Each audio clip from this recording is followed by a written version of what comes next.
This is spider to snag. Not wide banana, the one he likes, but that's spider to snag, and he knows what I'm talking about, but using Anquan Bolden as the fullback. Come on! Football!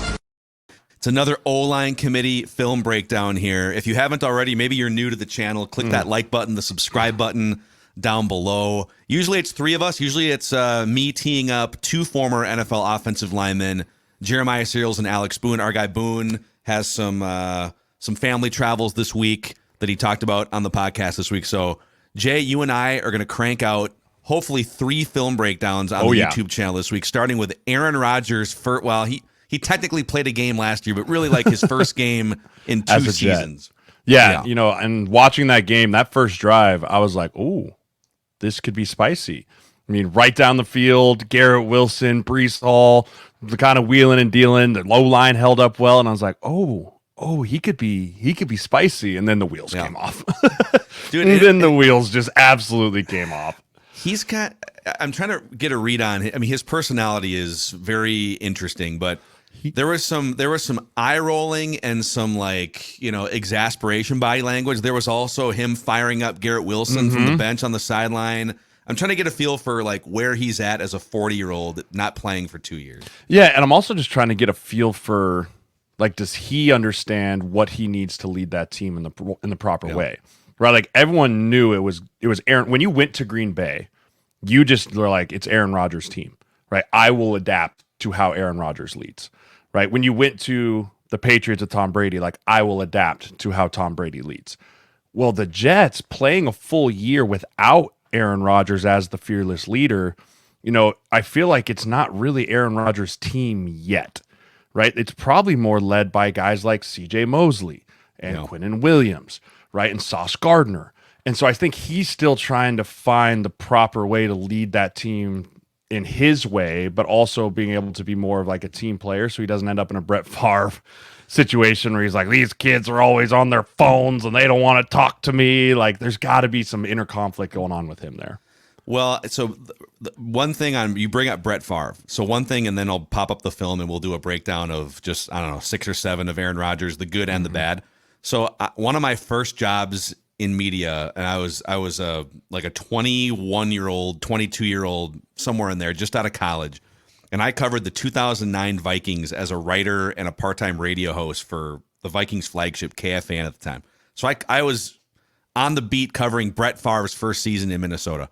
39 years old. Now, the Jets fans are familiar because they watched that whole 2008 season where he tore his biceps. Yep. And they were competitive, but they wound up melting down in December, missed the playoffs. But people were wondering, 39, he's coming off a major arm injury. Rodgers, 40, coming off major leg injury. What type of Brett Favre are the Vikings getting? And he was game manager, handoff to Peterson for the first 2 or 3 weeks. I think it was week 3 against San Francisco, and he throws a 35-yard game-winning touchdown back of the end zone to Greg Lewis. But it took 3 games. There's the Brett Favre that, and I'm wondering is Aaron Rodgers going to have a game or a moment like that where, okay, it took him 2 or 3 weeks, understandably, because he's old, coming off an injury, chemistry. He didn't play all last year either. Yeah, Correct. I mean, he missed an entire year of football, right? Didn't play in the preseason. Timing is so important for a quarterback, right? Just getting back into practice is one thing, but timing of, hey, there's pressure on me, I'm going to get hit, right? Understanding, and there was just a few balls, and we'll probably see them in the film, that were not sharp, accurate Aaron Rodgers balls. And I think that's just going to come as, I think you're exactly right. I think it's going to take him a couple, knock the rust off, get back into the swing. But he showed enough last night that he still has a cannon and he can still be immobile enough in the pocket to be dangerous. Well, let's pop some of this up here. Let's go. This is actually the first, I think this is his first pass of the game. I'm trying to remember the order in which I threw these up here, but I'll click play. We got 2 angles on all these pass plays. And then you tell me in the audience what you're seeing here. Absolutely. Little motion, give a pre-snap indicator. First thing here is look at the protection, right? The protection's very good, right? It's quick game, I understand that, but he doesn't have someone at his feet, right? They've got Fred Warner and Campbell up there. They turn the protection to the left. They go through, Tyron, boom. But this is the stuff that I'm talking about. This is pitch and catch.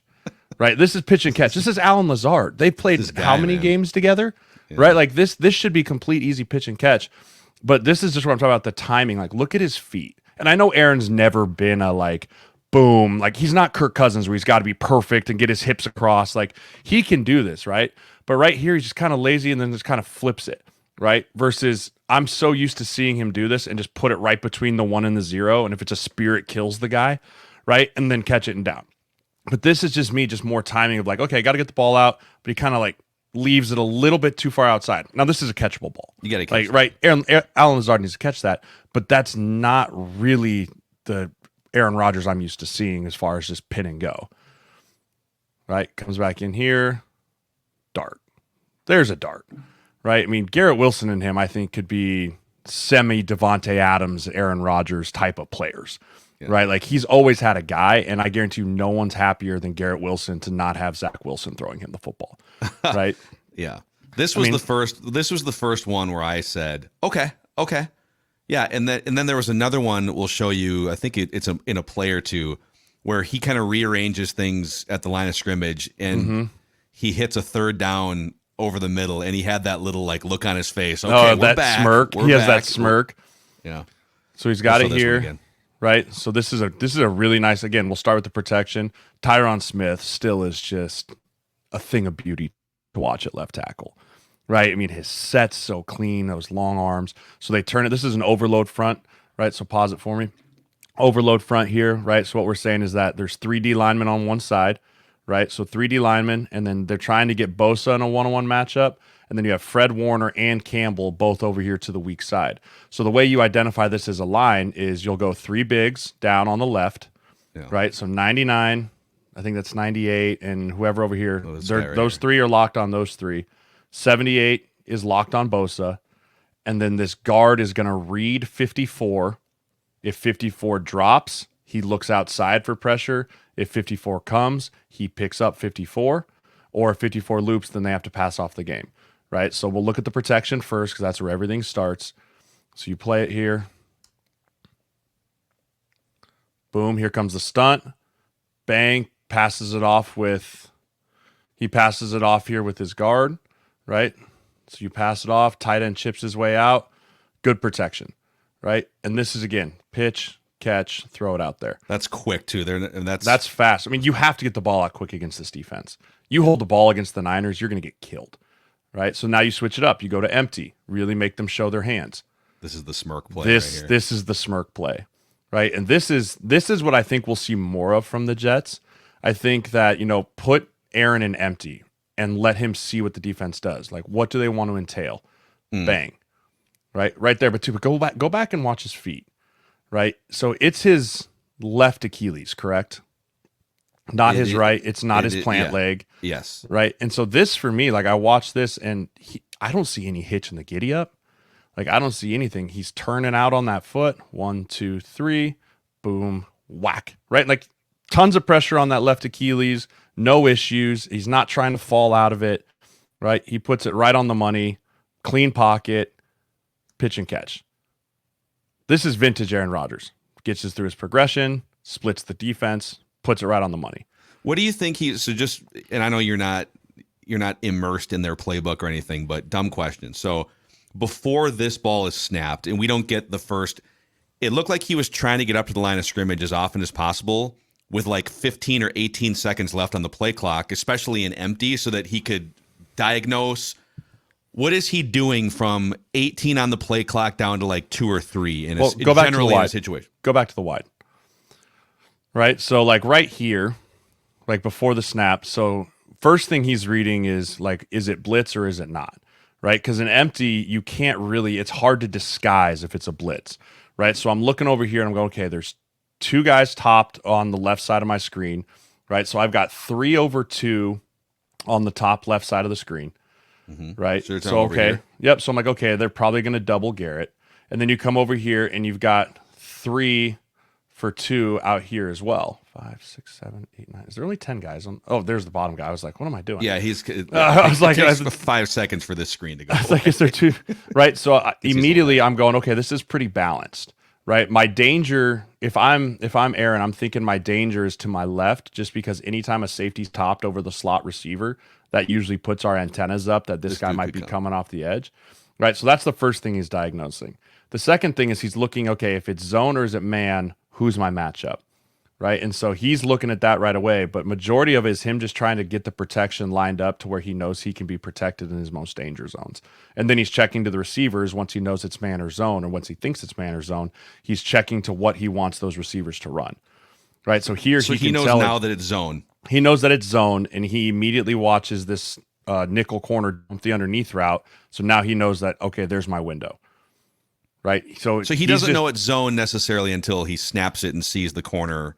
Yeah, because it can look a little mannish, but as soon as he sees that guy over number 2 sit, he immediately knows it's zone. Here's my window, bang.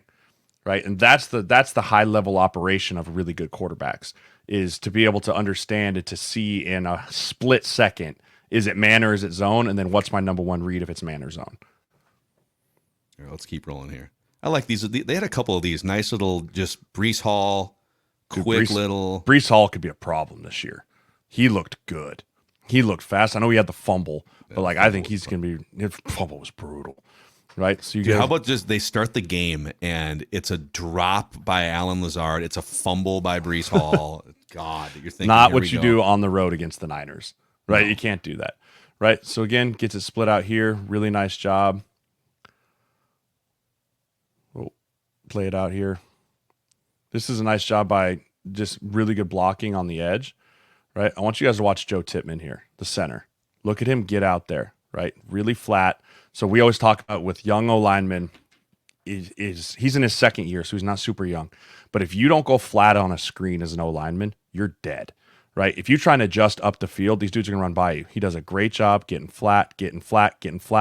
Boom, run him by. That's a phenomenal block by Joe Tippmann out in space. And he was one of the most athletic offensive linemen come out of last year's class, second round pick. Very nice job. But this is the kind of stuff with really athletic O-linemen, the screen game comes deadly, right? The ability to go out there, and that turns it from a 10-yard gain to a 20-yard gain, right? Fred Warner still hunts him down, but that's a phenomenal job by Joe Tippmann. I feel like, man, they've got enough talent on that offensive line now. Sure. With Tyron Smith, but they're going to need 2 or 3 weeks. Can you avoid starting? And their schedule in terms of 3 games in 11 days is brutal. But go beat the Patriots. Figure out a way to not start 0-3, and then maybe business can pick up for them. Again, this is just really good. This is good protection and just better coverage. There's nowhere to go with the football. Right, but he's looking at something. I don't know. I think someone ran a wrong route here, because if you watch, go back to the wide one more time, Mac. If you look here, I don't think this route combination is supposed to have all the receivers on the left side of the field. Right, 10 and 83 are not supposed to be that close together. Right, something happened here, and again, blanket coverage. Tell me where to go with the ball. Right, there's nowhere to go, and this is a really nice job of Aaron just putting it in the dirt, essentially giving his guy kind of a shot. Yeah. But you can see here, watch him right here at the end of the play. He's yelling at someone. Yeah, I think he's getting a palms up. Do we ding quarterbacks for palms up? Always. You ding everyone for palms up. Right, but these two guys being this close together, something's not right, because watch him right here. He looks over, and he's talking to someone. Yeah, right, there's someone, I'm guessing, supposed to be in the corner of the end zone over here on the bottom right of the screen. Right, it looks like someone ran a wrong route. And again, that just comes back to, it's going to take a few weeks for him to, maybe he made a check, right? He's making a check right here. Lazard is kind of pointing. Lazard's I'm not real sure. And then these two guys are sitting there running the same route. Oh, you know what? I think Garrett Wilson's supposed to. Okay. This is my amateur. Let's see what you got, Mac. You've been learning from us. All right, here we go. So watch. I think it's hard to see the numbers here. I think this is Garrett Wilson. Garrett. Yep, that's Garrett. Is he supposed to wind up? There was a couple miscommunications with Garrett Wilson in this game. Was he supposed to wind up running into the end zone on this route? He gets a little bit rewarded by Fred Warner. Yeah. But I do think that he wanted him to end up down here deep, right? Look at him. He's going, there's no safety over there. Yeah. Right. That's a true one-on-one where you just want to throw a 50-50 ball up to the guy. So a little miscommunication. That's okay. Come back here. Trips left. Boom. Protection good. Ooh, bad. And a holding in here. And a hold. Okay. Right, let's look what went wrong. Let's look at O-line. All right. Let's slow this down. Trips left, 54 is the mic, so we're going to turn it to the mic most of the time. So it looks like we're going to go left here. So we're sliding left with He's the killing over. to something, right? He's making a check. You see Tittman points out Fred Warner. So that means that the guys on the right, this is a tough front. This is a wide front, right? So the D tackle is actually on the right side, lined up all the way over the tackle. Yeah. Right side. On the other side. Yeah. Yep. Well, they're both kind of, but yeah. Yeah, but this is called a wide front. First thing you need to be alert here when you see this wide front, games. Right? They love to run games out of this. They love to push this guy up the field, loop the DN back underneath.